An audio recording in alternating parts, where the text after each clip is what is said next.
لو دي اخر مرة هشوفك فيها هتقولي لي ايه؟ هقولك انا بحبك اكيد، وان شاء الله هي ما تبقاش اخر مره، بس لو هنفترض ان ده حاصل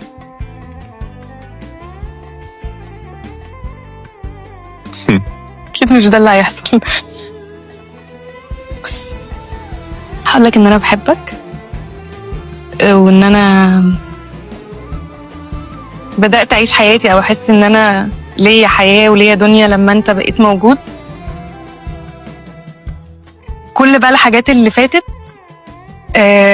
على قد ما كانت صعبة، على قد ما أنا عديتها عشان أنت كنت موجود، وحسيت إن أنا نسيتها كأنها ما حصلتش. مش عايزة أعيط. مش عايزة أعيط عشان أنا بعمل كده. مش هيحصل. مش هيحصل إن شاء الله. يعني هقولك يا بحر.